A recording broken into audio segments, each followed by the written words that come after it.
They say that apartments have memories, that the walls absorb the lives of the people who live within them.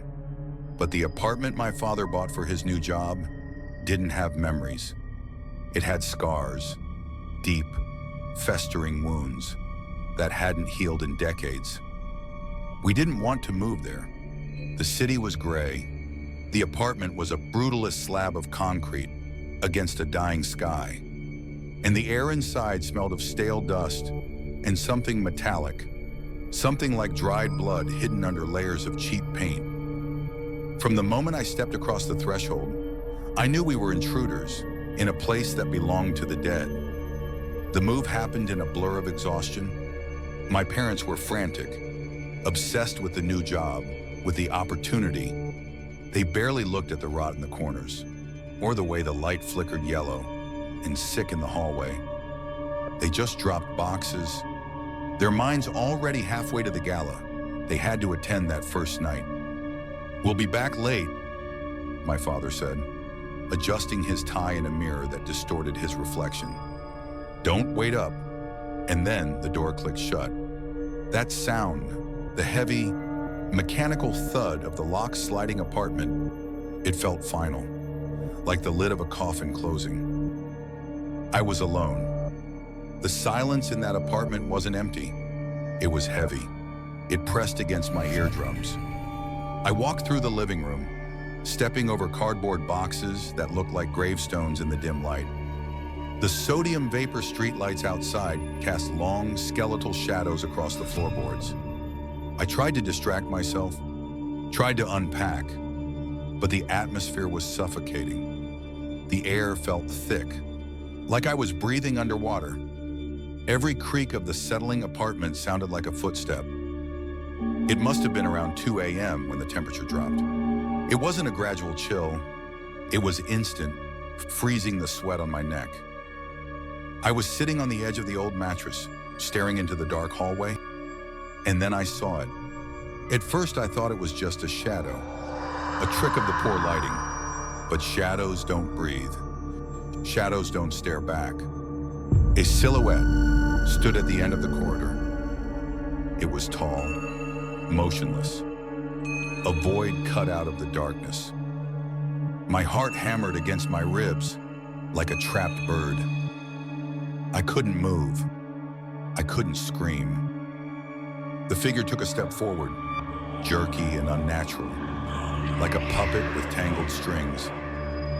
As it moved into the patch of moonlight spilling from the kitchen, the darkness peeled away.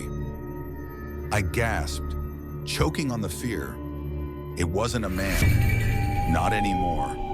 It was a ruin of a human being, a skeleton wrapped in tattered, decaying fabric that hung off bleached bone. But it wasn't attacking.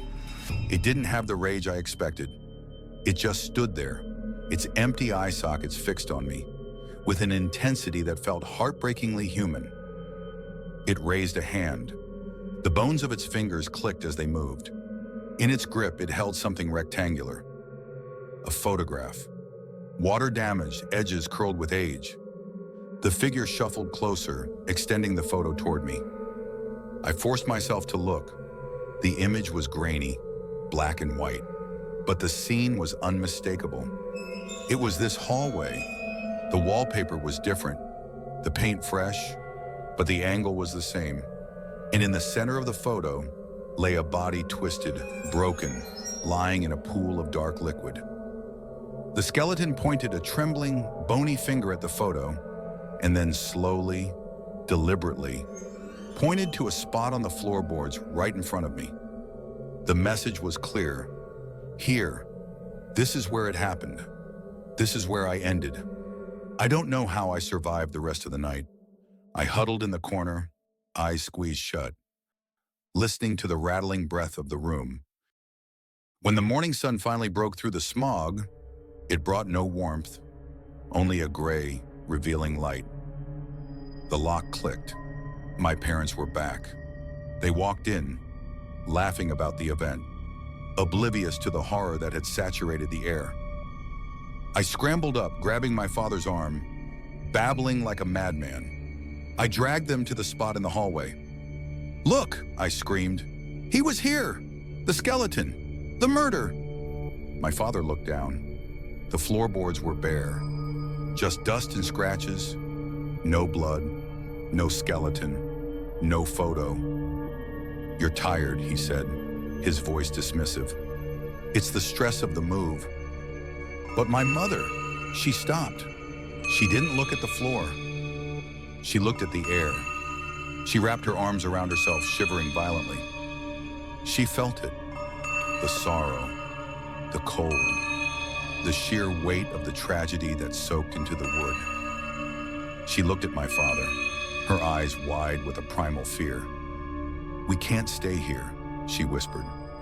"We have to go. Now." We left everything. Boxes, furniture, clothes. My father drove like he was escaping a fire.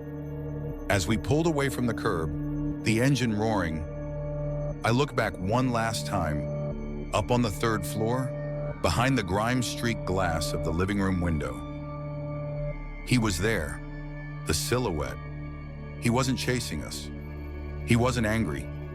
He was just watching us leave. His skeletal head tilted in infinite, crushing sadness. He was alone again, trapped in the apartment of bones, waiting for someone else to listen to his story. And as we turned the corner, fading into the city fog, I knew a part of me would never leave that room. I had to move away from my home because my workplace was far away, so I decided to rent an apartment. While I was searching for a place, my eyes caught a notice in the newspaper. It said that an apartment was available for rent at a very cheap price. At that moment, I felt very happy because the apartment was close to my workplace and fit my budget. Without waiting, I called the number and confirmed the apartment. After 1 week, I moved into my new apartment. The apartment was old but fit for me. Even though it was old, I was very happy. Having an apartment at the age of 20 felt like a big achievement. The first few days went well, but things changed after a week. One day when I returned from work, I saw my clothes scattered everywhere, as if someone had dragged them across the room. I thought maybe I had forgotten to arrange them in the morning, so I didn't pay much attention. That night, I woke up to the sound of footsteps, like someone was dragging something. I wondered who it could be. I checked my phone. It was 3 a.m. I listened quietly. After a while, the sound faded, and I fell asleep again. The next day at 3 a.m., I woke up again to the same sound. This time, I got out of bed silently and looked through the window. There was no one. I turned back to go to bed, but suddenly, something caught my eye. At the corner of the road, someone was standing and staring at my apartment. I was terrified. I quickly hid. When I looked again, no one was there. I felt relieved and thought maybe it was just a shadow. Then I went back to bed. The next morning, when I was about to leave for work, I noticed a note under the door. I picked it up. It said, "Beware." I was confused. Who wrote this? Why? And beware of what? Still, I ignored it and went to work. That day, I had a lot of work and returned to the apartment around 10 p.m. I was exhausted. After dinner, I jumped into bed, hoping for a good night's sleep. At 3 a.m., just like the other days, I woke up again to the sound of footsteps. Even though I was sleepy, I decided to find out who was walking around at this time. So I slowly walked to the window and looked outside. My blood ran cold. In the moonlight, I saw a figure dragging something heavy across the yard, leaving a dark trail behind it. The figure moved in an unnatural, jerky way, its head tilted at an odd angle. As if sensing my gaze, it suddenly stopped and slowly turned its face toward my window. That's when I saw it clearly. It wasn't a person at all. Its face was pale, almost glowing, with hollow eyes that seemed to stare straight into my soul. Its mouth twisted into something between a smile and a grimace. I stumbled backward. My heart is pounding with shaking hands. I grabbed my phone and called the landlord immediately. "Why didn't you tell me?" I shouted. "What happened in this apartment?" There was a long silence. Finally, he spoke in a trembling voice. "I'm sorry," he said. "I should have told you the truth." "What truth?" I demanded. 5 years ago, a young man lived in that apartment. He was alone, just like you. Every night at 3 a.m., he heard the same sounds. He saw the same figure. One night, he disappeared. The police never found his body. After that, no one wanted to rent the apartment. Until you called. Suddenly, I heard a sound behind me. The apartment door, which I had locked. It was slowly opening. My phone disconnected. I froze. A dark figure stepped out of the shadows and stared at me. It tilted its head. I couldn't move. Then everything went black. When I opened my eyes, I was lying in my bed. Sunlight streamed through the window. It was morning. Was it all a nightmare? I stood up and looked at myself in the bathroom mirror. I froze. My skin was pale, almost translucent. My hands were smeared with something dark, dirt, or blood. I washed them. My heart was racing. I checked my phone. The call to the landlord was there. It wasn't a dream. The bedroom door was still locked from the inside. Then I saw muddy footprints on the floor. They were mine. I followed them outside. They led to the spot while I had seen the figure. The ground was freshly disturbed. I called the landlord again. "What did the man look like?" I asked. He hesitated, then described him. Young, about 20, lived alone, worked late, just like me. "Do you have a picture?" I asked. He sent one. When I saw it, I froze. The man looked exactly like me. Same face, same hair, same eyes. Memories flooded my mind. Calling the landlord, moving in, hearing footsteps, seeing the figure, disappearing. "I never left, did I?" I whispered. The landlord said, "Every 5 years, someone like you rents that apartment." He said, "They hear the sounds, they see the ghost, then they remember." "You're not running from the ghost," he whispered. "You are the ghost." Every 5 years you forget, and the cycle begins again. They say mirrors are doorways, portals to places that exist just beyond the veil of our reality. I never believed that. Not until the night I spent alone in my grandmother's apartment, staring into a reflection that wasn't mine. The apartment wasn't supposed to be empty. Grandmother had passed only 3 days before, and my parents needed to handle the funeral arrangements in the city. "Stay here," my mother said.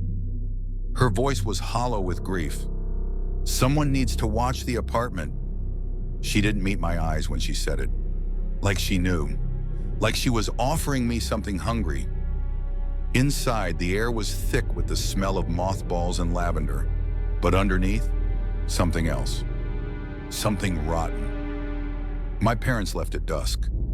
The sun bled red across the horizon as their car disappeared down the road, leaving me alone in the apartment. The front door groaned when I pushed it open, a sound like a throat clearing. Every room was cluttered with grandmother's things, porcelain dolls with cracked faces, yellowed photographs in tarnished frames, and mirrors. So many mirrors. She had been obsessed with them. I was surprised too. Every wall had at least one, some ornate and gilded. Others are simple and functional. I remembered asking her once why she needed so many. She had smiled, a sad, knowing smile, and said, "To keep watch." I didn't understand then. I do now. Night fell fast in that apartment, swallowing the rooms whole. I tried to stay in the living room, the television providing some comfort with its blue flickering light. But around midnight, the power went out. The sudden darkness was absolute, pressing against my eyes like wet cloth. I fumbled for my phone, the flashlight beam cutting through the black. That's when I saw it in the hallway mirror. A face, not mine. It was pale, gaunt, with hollow eyes that reflected no light. A woman. She wore a nightgown stained dark around the collar, and her hair hung in wet, tangled ropes. She wasn't moving, just staring at me through the glass with an expression of desperate hunger. My phone slipped from my hand, clattering to the floor. The light spun wildly before settling at an angle, illuminating the mirror. The woman was still there, but now she was closer. Her hand pressed against the inside of the glass, fingers splayed, as if she was trying to push through. I stumbled backward, my breath coming in ragged gasps.